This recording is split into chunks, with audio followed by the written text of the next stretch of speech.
Ladies and gentlemen, welcome back to the Washington Chess Congress. It is the fourth round. There are 53 minutes until the next round. So, my game finished. It was a 4.5-hour game. I took selfies, talked to a bunch of awesome people here, and then I had to walk and get food, and then I had to walk back, and there's just really, like, no time at all. But the more I'm going to keep kind of going and making this recap, the more my energy can be. My opponent for this round is a teenager, I believe 15 or 16-year-old guy. His name is Bijan Tamasebi. Sounds vaguely Iranian, if I'm not mistaken. Knew nothing about my opponent because, the whole pairing thing. So, decided to play a Queen's Gambit. And he played e6. I played knight f3. Was expecting knight f6. And then I would figure it out. Probably just play the 4-knight setup. And then I don't know what he was going to do. But he played this. This is known nowadays as the Magnus Queen's Gambit decline because even though it had been played many times before Magnus touched it, so now it's named Magnus. The same cannot be said for the women in his life, or the men, because then everybody around him would be named Magnus probably. So, but this is called the Magnus Queen's Gambit declined. And the idea is that, of course, you want to take on c4 and play a very quick b5. And so the way what white does here is does this. And basically says your move a6 doesn't make any sense. And in fact, this position is a reversed Caro-Kann exchange. Yeah. Because if, just very quickly so you understand, it's about, the pawns that are missing, the E and the C pawn, right? Imagine you're playing with black, and it's this position. And now, your opponent is missing an E pawn, and you're missing a C pawn, right? Well, in the game, I am missing a C pawn, and they are missing an E pawn. It's like they played the exchange Caro-Kann, except I'm with white. So I was like, you know what I'm going to do? I'm going to play this like I normally would. And against this bishop, I'm going to play this idea G3. This is from my Caro-Kann course, which, among the other courses, you can get 33% off if you use code Congress. Anytime between now and the end of the tournament, you got 5 more rounds. And there are more critical ways to play against this system. To be honest, I had not checked my file on the system in a very long time. So I was like, you know what? I'm just going to play normal moves. At some point, we are going to trade this bishop, and then we're going to play on the queen side. Castles. He plays bishop f5. I bring my rook, and he goes here. And this is where I began spending my time, because of course, objectively speaking, this position is completely equal. I mean, it's the Magnus Queen's Gambit decline for a reason. It can't be bad. So what are my plans? Well, I would love to plant my knight on e5 and support it with an f4. Other things that I like to do in this position is at some point to get f3 and then e4, so to get the 2 pawns in the center, which is always very nice. Then there are always ideas to play a4, b4, and b5. I can play b4 now. It can't get taken, obviously, because I take the queen. But b4 really gives knight b6, knight c4 just a very powerful square. If I play b3, I can never put my queen there. And then, it's tough to make a decision. So what I did is I played this move. The idea is I want the bishop. It has to back up because there's no reason to give me the bishop pair. And now I was debating between queen c2 and queen d3 for some time. I couldn't tell which one of my queen squares I wanted my queen to be onto. Escort my knight forward. I also thought about doing this, and f4 to try to then play f5. But I just evaluated that after knight b6, even if I get all of this, what have I really done to my position? Just like a very simple rook e8, even h6, just preventing me from playing g5. What am I doing? Even though I made a bunch of forward moves, they were stupid. So I'm like, well, I can't do that. So you know what? Let me just be solid. Actually, a lot of this game was me trying to jump out of a plane with a parachute that I know has a 50% chance of opening, and me not letting myself do that. So I played queen d3. He played knight b6, and again I began spending a considerable amount of time here because I couldn't figure out exactly whether knight f5 was good or not. The truth is that even if I get knight f5 and we go take, and even this endgame with this kind of structure, black is completely fine. Completely fine, because my bishop is not very powerful. And if I play g takes f4, well, black is still completely fine. The evaluation hasn't changed. I just took with a different pawn. And okay, maybe I can go here, and deliver mate, but it's not going to happen. So he played knight b6, and I thought it was very clever here. I'm like, aha, I got you.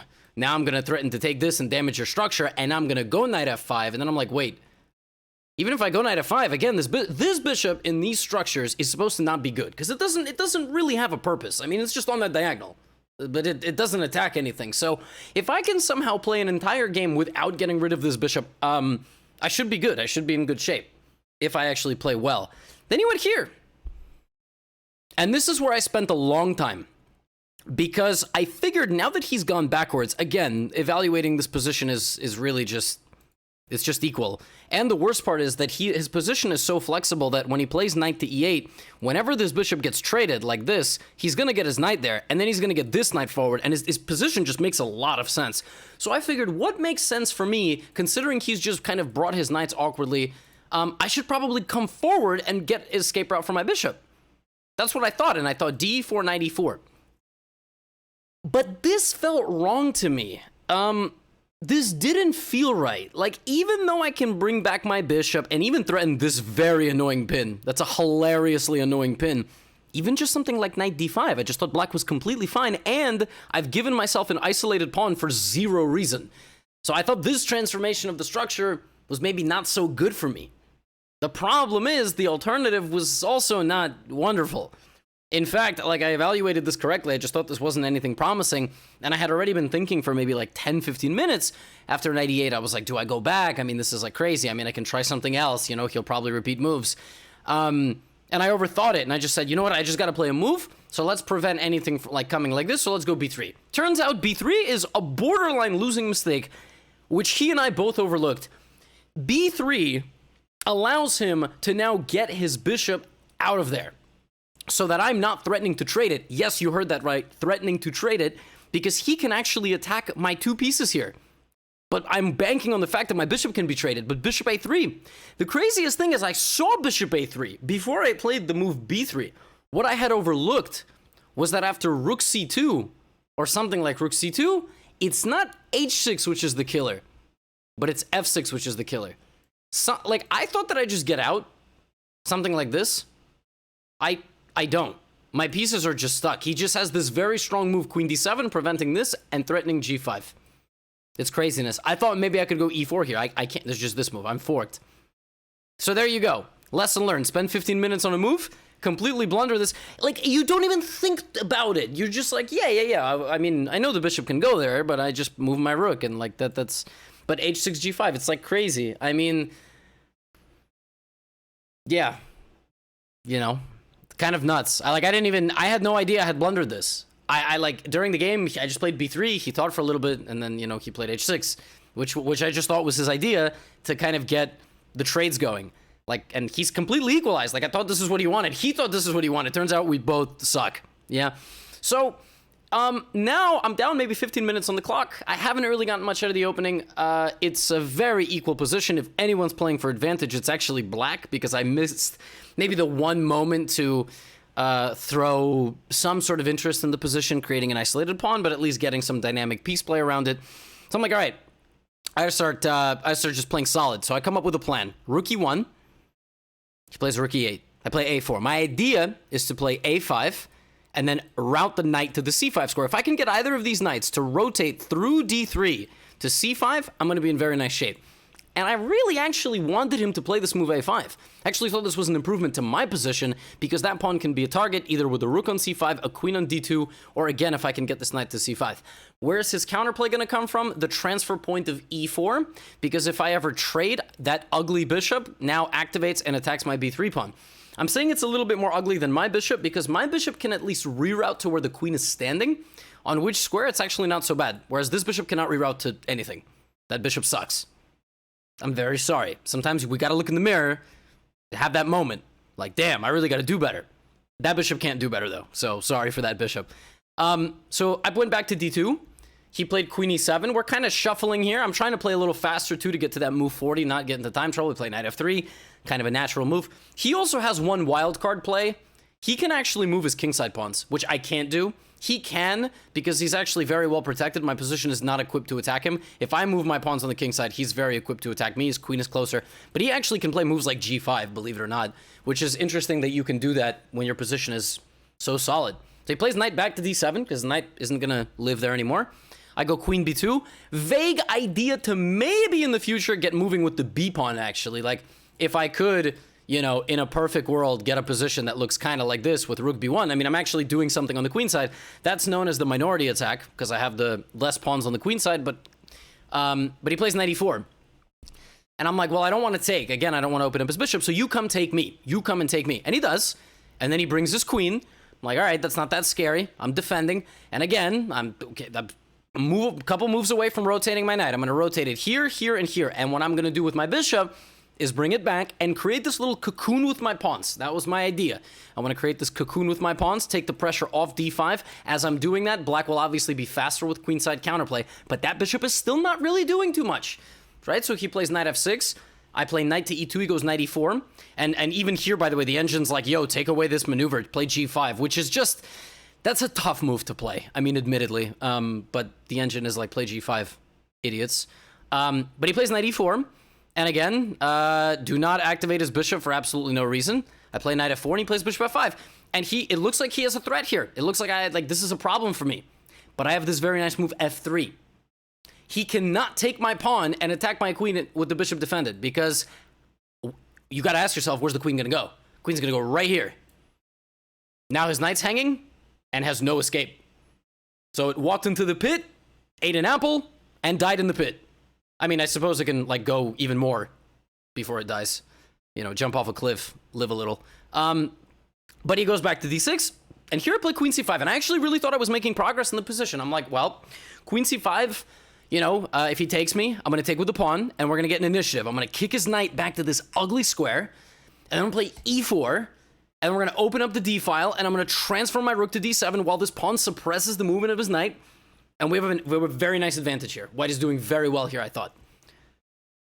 And I play queen c5. I'm sitting there, feeling good. And then he plays here. And I'm like, oh, my God. I knew he could play g5, but I had only calculated g5 after something else. Like, I was sitting here thinking that, you know, he's going to take. Maybe I'll take with the d-pawn. Maybe I'll take with the rook. And then in some positions, he has g5.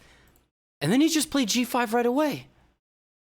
I was like, oh my God, that is a problem. It's a problem because I can't transfer to c5. And I'm not actually attacking anything. My queen's not threatening anything. I'm sort of relying on him to take. So move that I didn't fully realize the power of, because now the queen trade is going to happen as he covers f6 and, you know, threatens to double up. The queen trade is going to happen, but it's going to happen on his terms. It's going to happen in a disastrous way, because now his rook is open. Now I have no way to get to c5, and now b5. At some moment, he's going to play b5. It's still balanced, but it's tipping in black's favor. So I'm like, I got to play g4. I got to bring my knight back. I'm sitting there going, he's going to go bishop g6. I have to play knight g3. I had half a mind to play bishop f1 here. But you know, I'm going to go knight g3. He's going to play b5. And I mean, it looks like I can take this, but he gets my a pawn.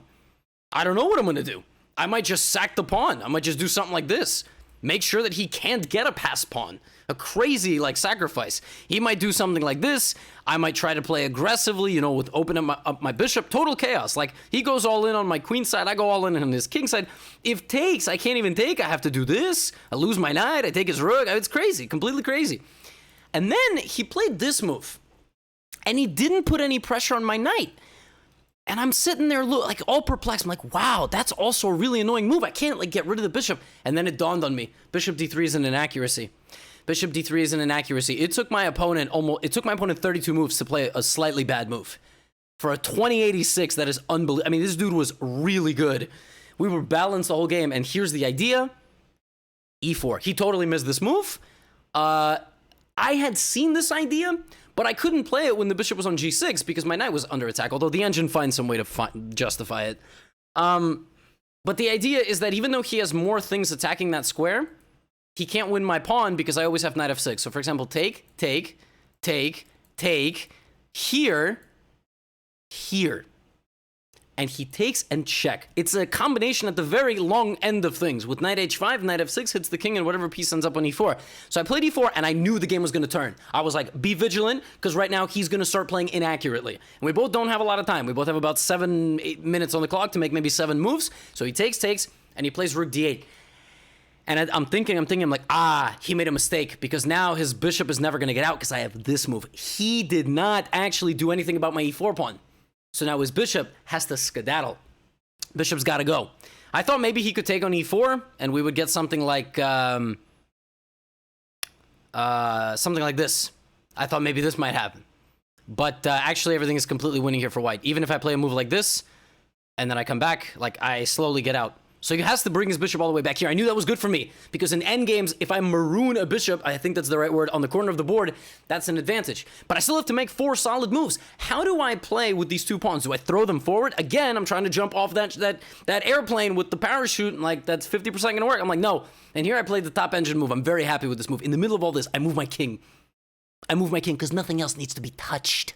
Because the only thing he's gonna do is move his knight. He's gonna move his knight to attack me.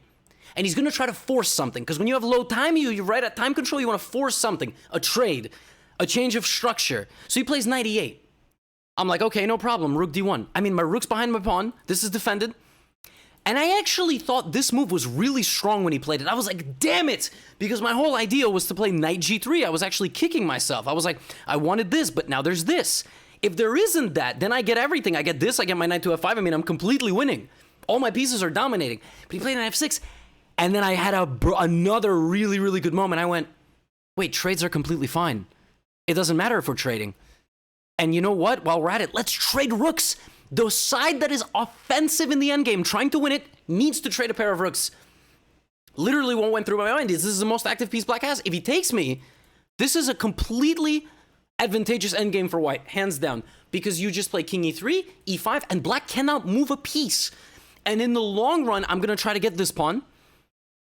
And his structure is frozen. The drawback of playing that move g5, which was very good earlier, is that in all endgames, you've completely frozen your structure. So it's good and bad, right? So he plays rook e6, and I play rook f5, and this is his 40th move. I go to the bathroom at this point. I've made my 40th move. I get 30 minutes, and I come back and I see b5. Move 40, he plays b5. Now, first instinct when you see b5 is to play what? I hope you're saying this move. But you need to make sure it's winning.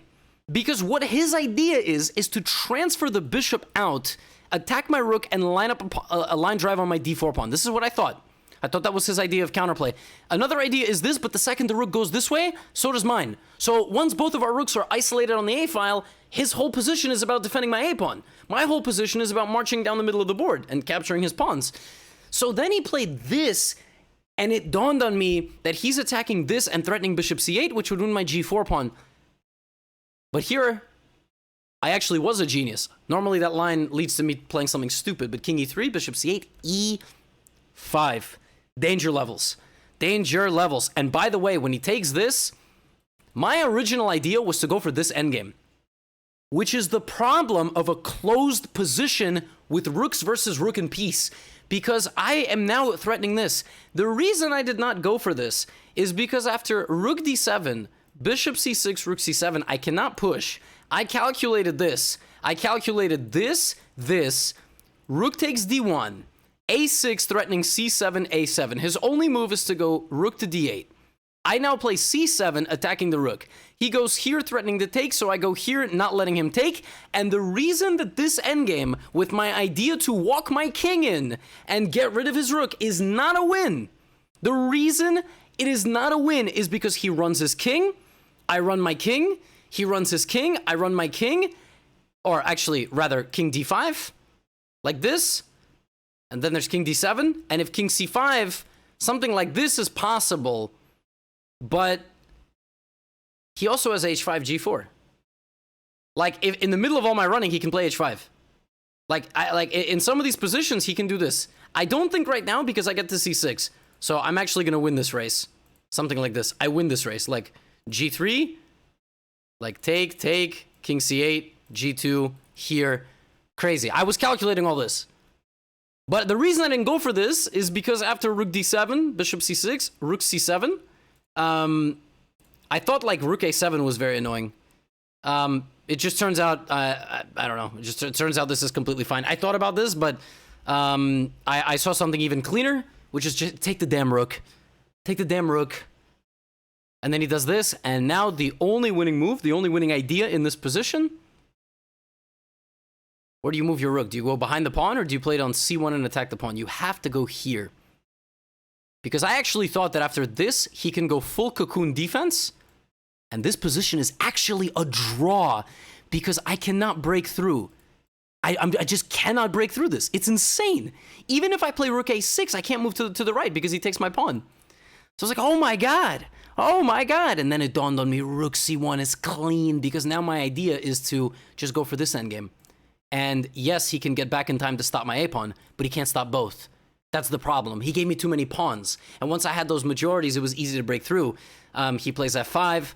I play bishop c6. Bishop c6 now, because the pawn is now escorted. He cannot stop it. There's a few ways he can attack my king. I actually march the king up and try to defend my own pawn. When he does this, I push. And when he checks me, the king becomes the hero and walks all the way to b6. His only way of counterplay is the f-pawn and the bishop covering the promotion square, which he actually goes for.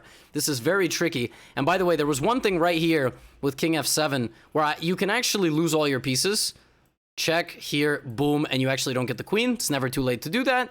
So king c5, and yeah, the two passed pawns. And he's lost here. I wait, I don't even let him get the queen, and pin, and in this position he resigned, because even though he's getting his piece, I'm getting a full one and he can't take me. A crazy fourth round. Crazy fourth round. I'm stopping this recording with 32 minutes to go until game time. Okay? I'm going to eat my food whenever this posts. I love you all so much. Thanks for the continued support.